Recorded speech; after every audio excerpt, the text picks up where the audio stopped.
Opposing Gloves here. This is the 6th video in the Massive from the Ground Up tutorial series. And today I'm going to explain ring modulation like it has not been explained before. By the end of this, you should be able to, regardless of previous experience, accepting the fact that I have expected you to watch my previous videos in this series, be able to understand what ring modulation is and exactly what it does. I tell you, the videos that explain this are sometimes so confusing. My goal is to not confuse you.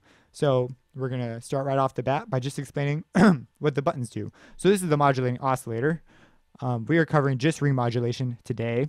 We're going to talk about this mode thing. So this mode, you can select a whole bunch of different kinds of modulation. You have phase and position and filter FM and all those other things. So you just need to know that we're just doing ring modulation. You select them by clicking on them. Also make sure your modulation is on, oscillator is on if you intend to use it. And you can select which oscillator you want to use. So if you have oscillator 1 or 2 or 3, now this is very limited. If you haven't used this type of stuff before, this is actually super limited. If you add like FM8 or Citrus, those are much more versatile in this field. But anyways, you can only select one. You can't ring modulate 2 of the oscillators. So unfortunately, that's just the way life is. Today we're just going to be using oscillator 1 because it's the same principle for all of them. Then you have this RM knob right here. This is your wet dry. All right. And what happens is if it's not all the way on, this means that so if it's anywhere except on, so if it's like over here, some variation of the mathematical function ring modulation is performing and the unprocessed signal of the oscillator you're ring modulating will come out. And that's very important for you to know that this is going to come out dry and a little bit processed. And if you turn it all the way on, only processed information will come out. So 100% ring modulated information will come out. And that can or cannot be cool.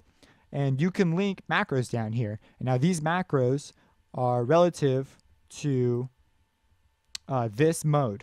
So if you're to change modes, boom, you could put different macros down and modulate them. Maybe you put envelopes right there or whatever, but you can do that. So that's what that is. And then you have pitch. And now this is a global parameter. And you know what pitch is from up here. It's the same deal. And if you were to put a parameter in there and then change the mode, it stays the same. Same if you were to change the pitch and then change the mode, it stays the same. So it's real important to understand that because that could really ruin your day, especially if you don't know that, why your pitch is behaving the way it is. And then your ratios could get all mixed up and then life is just no good. There's one other thing we need to talk about on pitch before we really get into this, and that's when you select a value, when you select a pitch, this is a ratio value. This is not a pitch itself. So when you select a key on your keyboard or a MIDI note on your piano roll or whatever, you are selecting the hertz value and then it's multiplied or added to itself on whatever the pitch is. I'll explain that right now. So let's say we hit a note, we hit A. And this particular A is A100, so it's oscillating at 100 times a second hertz value wise. So what that means is if you were to move this up, it would go up according to the whole tone series. So move up to what you would call a B flat, which would be 113, 115 hertz as opposed to just 100. All right, so pretty easy. If you move the pitch, it goes up. If you move the frequency, it goes up. And I just realized my voice has been modulating against that in previous tutorials. I was editing the video and I was like, hey, that sounds kind of cool. Not so great. I don't know. So I'll try to avoid talking when the pitch is playing. Maybe I won't. Who knows? So anyways, when you select a pitch, so this is going to be real important. So now let's talk about what ring modulation actually does. And I'll really quick tell you why people use it. Usually, okay? Most people learn it just by messing with the knobs a bunch and they're told what buttons create reactions and they touch those buttons, and once they know kind of what they sound like, they just stick with that. But every now and then they'll come across an anomaly and they don't understand why. And what you need to understand about that is this is why it's important to know the mathematical function. You can use it so much more intelligently when you know what it does. You'll have greater creative power because you could say, oh, I'll do this to it. And I know I can have some sort of idea of what it'll sound like. So you're about to get even more creative power. Be prepared. So what happens is it takes the two frequencies and combines them. So you have oscillator 1, right? So it's frequency 1. That's what we're going to call it. The signal that comes out of here. So we're going to assign this to combine with oscillator 1. Then the modulating oscillator also sends out a signal. So we're going to, call that frequency 2. Not rocket science, right? Now we're going to tell you, and I'm going to tell you what the function of ring modulation is. So ring modulation, RM, the function of ring modulation. Do not be scared by the function sign. It does not mean anything crazy. It just means every time this is what it does when you use RM. So all it does is it takes frequency 1, adds it to frequency 2, and outputs whatever that value is. Then it takes frequency 1, adds it to frequency 2. It subtracts it for frequency 2, outputs whatever that value is, and done. Like, that's all that comes out. So that's it. Like, not that scary, right? Now, this is a little more advanced for you people out there who know about this. I'm going to make a video on this eventually. But, so this is our frequency, right? And I'm going to explain why ring modulation is different than analog ring modulation. Analog ring modulation uses diodes, and when it sends voltages through it, they react differently. And I'm not going to explain that because we're not using analog ring modulation. But digital ring modulation, as you know, digital signal, what it does is it takes samples, so slices of your signal in time, and it plays it back at a rate generally per second. So CD quality is 44,100 samples a second. And at each one of these sample rates, it records the voltage level, what you could associate with volume, and it will piece that back together and create this graph. And it's a pretty good graph because the sample rate is pretty high. And there's this whole, that's a whole nother topic in discussion, because technically when you convert it back, it'll be smooth. And sort of not. It gets pretty cool. But anyways, that's how it's doing it. So that's called the time domain. So what this is doing is it's taking the time domain in and putting it together to create the graph. So this is taking the time domains and combining them. That's what this is. So when we say frequency in digital land, we're talking about the time domain. Now, if you didn't understand anything of what I just said, do not worry. You do not need to know. You do need to know what the frequency 1 and frequency 2 are, which are oscillator 1 and the modulating oscillator, and when you add them together and subtract them. I'm assuming you know addition and subtraction. Okay. All right. So let's say I take that 100 hertz. I'm going to unfreeze this. You'll notice I have new analyzers because I know how to freeze these ones. And I just like their look and feel overall. So let's say I hit that A note, and we know that that was 100 on this spectrum. 100. All right, so if we put that through our function, let's say we're going to ring modulate it, and we're going to keep the ratio the same. So we're not going to increase it at all, which would make this ratio a B flat against an A, or a rate of 115 against a rate of 100. We're not going to do that. Okay, we're going to keep it simple to start. So we have 100, and we're going to add it to 100, and we get addition sign, and we get 200. Okay, so we expect the 200 to come out. And if we take 100 and subtract it from 100, the other half of the equation, we get 0. So we would expect that when we do it against a ratio that is the same, and we have our RM all the way up, because that's when only the ring modulation data comes out, this would still put out some of the original data.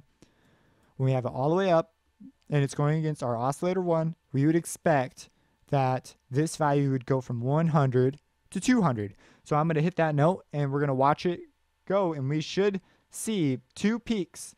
And when this reaches all the way to the top, only processed signal should be coming out at 200 hertz per second.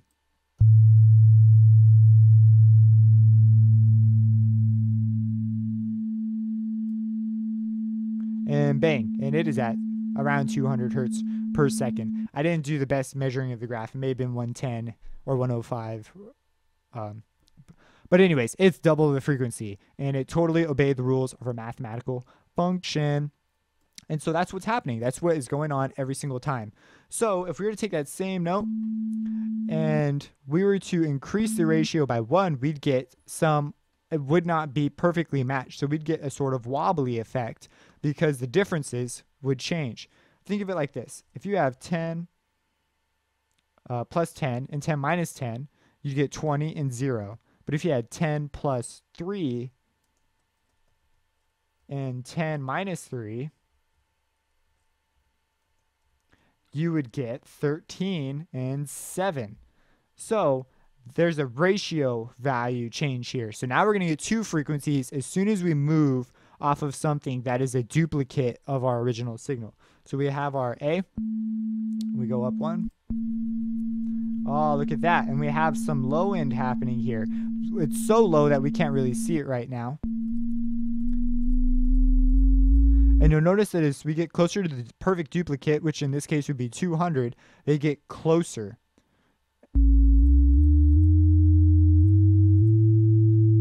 And there we have it. And you'll notice our oscilloscope is remaining consistent. It doesn't appear to be moving because of the ring modulation, because it's a static, because of the way the harmonics are combined, the way they're added together, it appears static on the graph.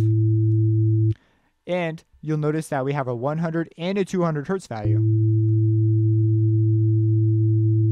Or a 300 hertz value. My bad. Because we're taking 12. So if we were to plug the 12 in, that would be that'd be double the original value, which would be 200 plus 100, which would equal 300, which is exactly what we got. And then you'd have 100 minus 200, which would be 100, which is what we had before. So, yeah, that's ring modulation is. And if you were to get some more complicated waveforms, and now if you were to start messing with this ratio, and now you know what that ratio does.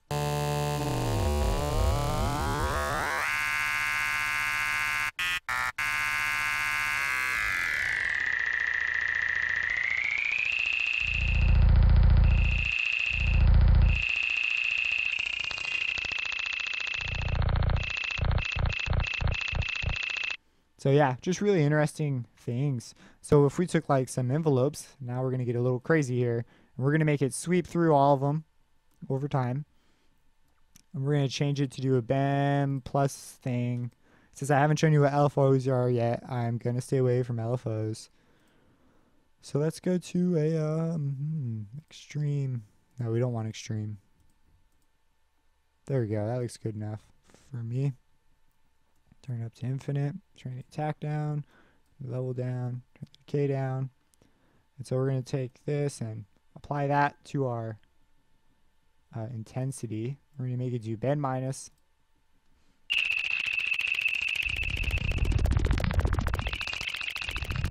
So you see, you get some really weird things. And the ratios really change the sound because of the mathematical equation we just talked about.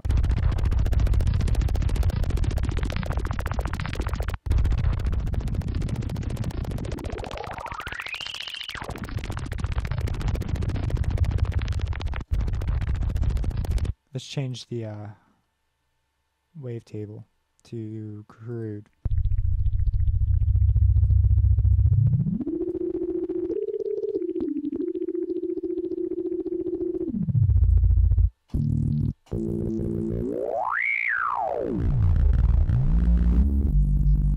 And if you were to put some distortion on that guy and, you know, just start shaping the sound.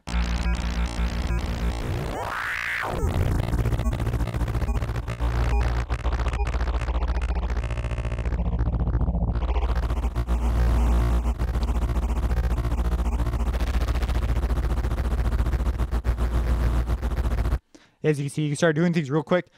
And it gets pretty fun, and you start kind of becoming real interested. There's one other thing I wanted to show you. It has to do with a sine wave. Okay, let's go to our sine wave now. And let's just get rid of these guys. All right, so we have a sine wave. That's not being remodulated. This is not a sine wave. Why do I not have a sine wave? It's being bend plus on me. I don't want that. Put it on spectrum. There we go. Now I have a sine wave. Okay.